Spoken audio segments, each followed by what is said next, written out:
तो नारा जो शुरू से चलते आ रहा है कि नदी नाला सरकार का, बाकी सब भूमिहार। बिहार बिना भूमिहार के नहीं है, आपके नाम ही में बिहार है। अगर लगाना शुरू कर देंगे तो सब वापस चला जाएगा। अब बेघर हो जाओ। पर जब हमको अगर लिखना होगा तो भूमिहार ब्राह्मण ही लिखाएगा। मेरा वर्ण आप हमसे नहीं छीन सकता। तो वर्ण है हमारा ये जान। अच्छा, सत्ता पक्ष यानी भाजपा, जदयू साथ में है, उसके बावजूद भाजपा के लोग कह रहे हैं कि हमको भूमिहार ब्राह्मण में डालो, है ना, और जदयू कह रही है कि आप भूमिहार ही सही है। तो इस विवाद को कैसे देख रहे हैं? विवाद को इस तरीके से देख रहे हैं कि जेडीयू की जब पूर्ण बहुमत से सरकार थी, ठीक है, जब जेडीयू के चीफ मिनिस्टर थे, मुख्यमंत्री थे, तब तो कभी उन्होंने चेंज करने का नहीं सोचा।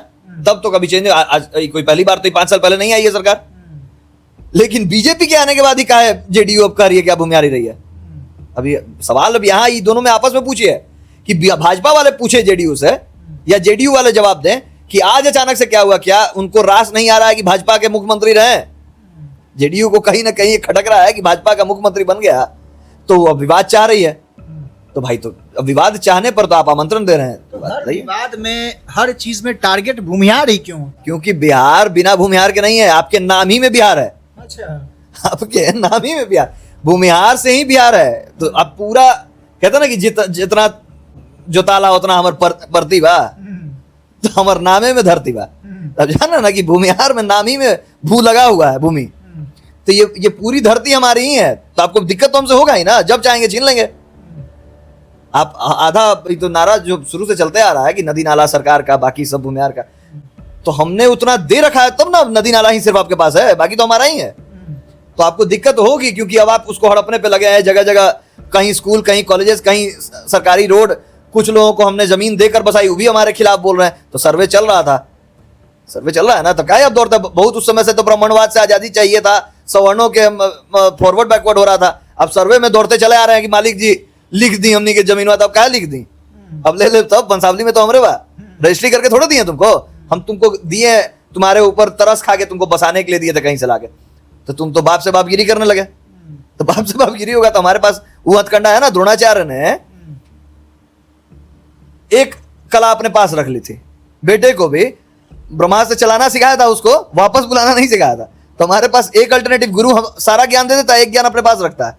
तो आप भूमिहार से आप इसमें कहते हैं ना बावन बुद्धि अगर लगाना शुरू कर देंगे तो सब वापस चला जाएगा। अब बेघर हो जाओगे। तो भाई घर मजरुआ के भरोसे रहना, फिर सरकार जो दे रही है। अच्छा, भूमिहार को एसटी में डालने की बात कर दी गई है। दूसरी तरफ अगर देखा जाए तो भूमिहार हिंदुस्तान में अल्पसंख्यक है, तब अल्पसंख्यक की भी का भी मांग कर देना चाहिए, अल्पसंख्यक घोषित कर दे। बात क्या है ना कि बिहार में जाति अल्पसंख्यक, वैसे तो कई जातियां हैं जो अल्पसंख्यक। भारत में एक धर्म अल्पसंख्यक हो सकता है मेजोरिटी के हिसाब से, लेकिन जाति अल्पसंख्यक, हाँ, आप जाति का जब जो जनगणना संख्या वाला हो तो उसमें अल्पसंख्यक आप घोषित कर सकते हैं हमको। लेकिन अभी ये तो आप कीजिएगा नहीं। तो वैसे और भी कई जातियां हैं जो 1%, 1.5% पर है, जिनका कोई वैसे इसीलिए तो कह रहे हैं ना अल्पसंख्यक और ट्राइबल्स एक तरह से वो भी अल्पसंख्यक ही है। तो इसलिए प्रशांत बेचारा ये सोच आकलन करके बोला होगा कि हमको अल्पसंख्यक, ये ट्राइबल घोषित कर दिया। अल्पसंख्यक बोलने में खराब लग रहा होगा, कहीं मियाँ जी लोग ना समझ लें, तो इसलिए वो सोचा होगा कि तो हम ट्राइबल्स ही बोल रहे हैं। अच्छा, तो आप भूमिहार हैं कि भूमिहार ब्राह्मण? नहीं, हम भूमिहार ही हैं। हम भूमिहार ही हैं, हमारे लिए सफिशिएंट वर्ड है वो। लेकिन कागज पर जब हमको अगर लिखना होगा तो भूमिहार ब्राह्मण ही लिखाएगा। मेरा वर्ण आप हमसे नहीं छीन सकता। तो वर्ण है हमारा, ये जाति है। हर आप देखिए कि जाति, उपजाति हर वर्ग में है, खाली इंसान में ही नहीं। आपको शुरू में पढ़ाया जाता होगा कि बिल्ली जो है वो बाघ और शेर के ही परिवार से आती है, एक ही जाति के हैं सब, जाति की प्रजाति है। तो आपको समझ में आना चाहिए कि तो वैसे ही जातियां जो भगवान ने बना, भगवान भी उसको नहीं अलग कर पाए, तो आप हमको वर्ण से कहां से अलग कर दीजिएगा? ये तो हमको विरासत में मिला है, तो आप मेरा वर्ण नहीं हटा सकते हैं।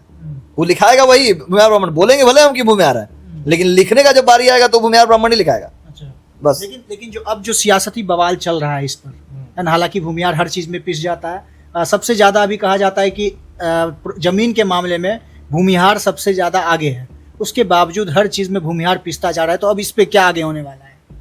देखिए, भूमिहार अपना लक्षण से आज पिस रहा है, समझे? इसको अगर नहीं ज्यादा देशभक्ति, अंधभक्ति सवार रहेगा ना, तो इसको कोई छेड़ने वाला जाति नहीं है। लेकिन भूमिहारों के ऊपर अभी अंधभक्ति सवार है। अच्छा।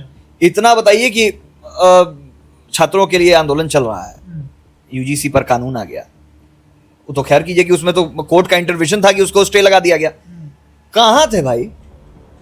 रोड पर जहां पर अपने हक की लड़ाई लड़नी है, तो वहां इन लोगों को लग रहा है कि कहीं मेरा जो डिवोशन है बीजेपी के प्रति वो कहीं उसके ऊपर क्वेश्चन ना हो जाए।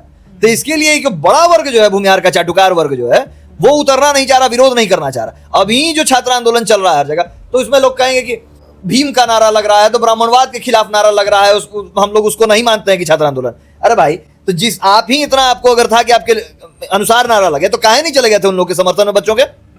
अगर आप पहले पहुंचे रहते तो शायद आपके पक्ष में नारा लग रहा होता। आपने मौका दिया उनको कि जो बेचारा के साथ खड़ा रहा है, स्टूडेंट्स के ना बेचारे के पास खाने के लिए, ना पीने के लिए, ना उसके पास पढ़ने के लिए। अब जो प्रतिभावान स्टूडेंट जो एग्जामों दे रहे हैं वो भी लीक हो जा रहा है, तो उसके पास तो कोई उसके साथ खड़ा होने वाला नहीं था। तो विपक्षी खड़ा होता है किसी भी लोकतांत्रिक देश में। तो आपने मौका दिया है, बीजेपी वाले ही चले जाते हैं उनके साथ कि नहीं हम आपके साथ कदम से कदम मिला के नारा लगा रहे हैं कि नहीं मोदी जी को अति चाहिए। आज ही सुबह में एक इंटरव्यू देख रहा था, वो कौन है वो लंड फॉर जॉब बोलने वाले एक नेताजी का नाम नहीं लेंगे, तो वो कह रहे थे कि नहीं देंगे धर्मेंद्र प्रधान इस्तीफा। काहे देंगे? उन्होंने मुगलों का इतिहास कम करके और देश के लोगों का इतिहास रखा, इसलिए उनको नहीं हटाया जाए। अरे कम से कम पढ़ ले भाई, लॉजिकल कुछ बात बोल। यहाँ स्टूडेंट इस सब का मजाक काहे उड़ाया जानते हैं जंतर मंतर पे? यही इलॉजिकल भाषण की वजह से। बीजेपी के पास तर्क ही नहीं है। मनोज वाजपेयी का तर्क सुनते हैं ना, मनोज तिवारी का, सॉरी, ये सब तर्कहीन आदमी है ये सब। बीजेपी के पास आधे लोग है, सुधांशु त्रिवेदी छोड़कर तर्कहीन है। अब तो सुधांशु त्रिवेदी के पास भी कोई जवाब नहीं है। आधा टाइम तो उनको लोग ऐसा बेइज्जत करते रहा लाइव टेलीविजन पे, जवाब कहां से लाएगा? जवाब जबरदस्ती किसका पक्ष लीजिएगा हर गलती में?